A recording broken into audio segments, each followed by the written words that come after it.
पटना की चर्चित बांकीपुर विधानसभा सीट पर होने वाले उपचुनाव ने अब पूरी तरह चुनावी रंग ले लिया है। नामांकन प्रक्रिया पूरे होने के साथ ही सभी प्रमुख प्रत्याशियों के चुनावी हलफनामे भी सार्वजनिक हो गए हैं। हलफनामों से उम्मीदवारों की संपत्ति, आय, शैक्षणिक योग्यता, आपराधिक मामले और वित्तीय स्थिति की पूरी तस्वीर सामने आ गई है। इस चुनाव में सबसे ज्यादा चर्चा जनसुराज के संस्थापक प्रशांत किशोर और भाजपा उम्मीदवार नीरज कुमार सिन्हा के बीच संपत्ति के भारी अंतर को लेकर हो रही है।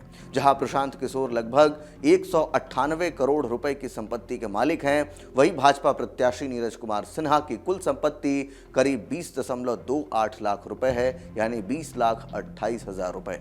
दिलचस्प बात यह है कि करोड़ों की संपत्ति वाले प्रशांत किशोर के पास अपनी कार नहीं है, जबकि भाजपा उम्मीदवार नीरज कुमार सिन्हा के पास न तो अपना घर है, न ही उनके निजी कोई वाहन है। जनसुराज के उम्मीदवार प्रशांत किशोर इस चुनाव के सबसे धनी प्रत्याशी हैं। उनके चुनावी हलफनामे के अनुसार उनकी कुल संपत्ति 197.99 करोड़ रुपए है। इसमें लगभग 22.19 करोड़ रुपए की चल संपत्ति और 73.87 करोड़ की अचल संपत्ति शामिल है।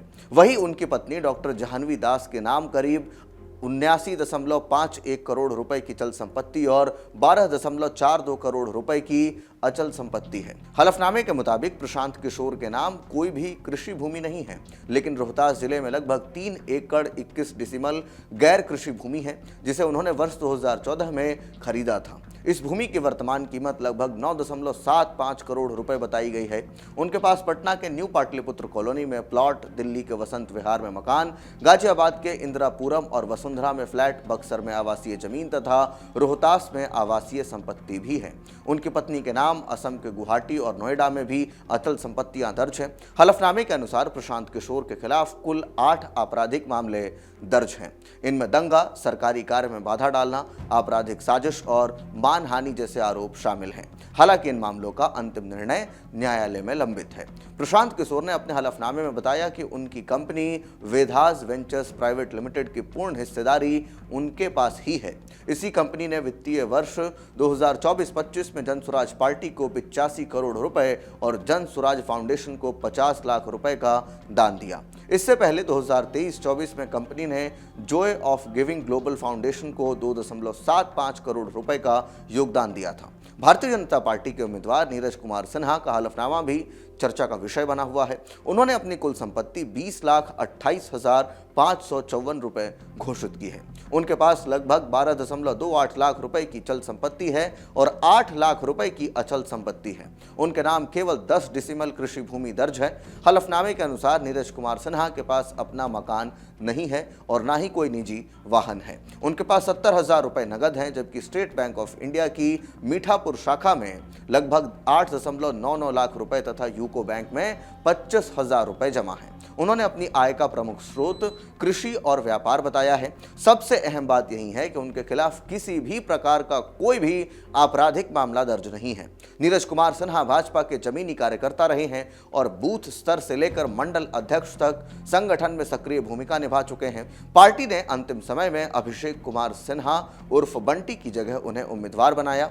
राष्ट्रीय जनता दल के उम्मीदवार रेखा गुप्ता भी करोड़पति प्रत्याशी हैं। उनके हलफनामे के अनुसार उनके पास लगभग 8 करोड़ रुपए की संपत्ति है। उन्होंने करीब 3.16 करोड़ रुपए की देनदारी भी घोषित की है। रेखा गुप्ता ने स्वयं को व्यवसायी बताया है। वह विनोबा भावे विश्वविद्यालय हजारीबाग से स्नातक हैं। उनके पास लगभग 500 ग्राम सोना, 1.5 किलोग्राम चांदी तथा 90,000 रुपए मूल्य की लाइसेंसी राइफल भी है। उनके खिलाफ संपत्ति विवाद से जुड़ा एक मामला दर्ज है।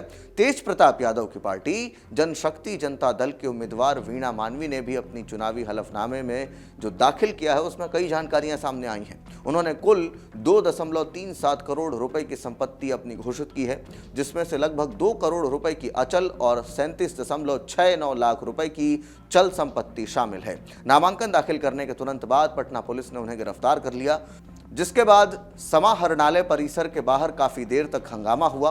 पुलिस का कहना है कि वर्ष 2009 के एक पुराने धोखाधड़ी मामले में अदालत से जारी गैर जमानती वारंट के आधार पर कार्रवाई की गई। वही वीणा मानवी और उनके समर्थकों ने इसे राजनीतिक साजिश बताया। हलफनामे के अनुसार उनके खिलाफ धोखाधड़ी और आपराधिक साजिश समेत 3 मामले दर्ज हैं। बांकीपुर विधानसभा उपचुनाव में कुल 3,00,000 89,402 मतदाता अपने मताधिकार का प्रयोग करेंगे। इनमें 2,05,89 पुरुष, 1,78,794 महिला और 19 थर्ड जेंडर मतदाता शामिल हैं। निर्वाचन आयोग के अनुसार इस सीट पर पुरुष मतदाताओं की हिस्सेदारी लगभग 53%, जबकि महिलाओं की हिस्सेदारी करीब 37% है। बांकीपुर सीट भाजपा के लिए प्रतिष्ठा का प्रश्न बन चुकी है। यह सीट लंबे समय तक भाजपा के वरिष्ठ नेता और वर्तमान में राष्ट्रीय अध्यक्ष नितिन नवीन के पास रही।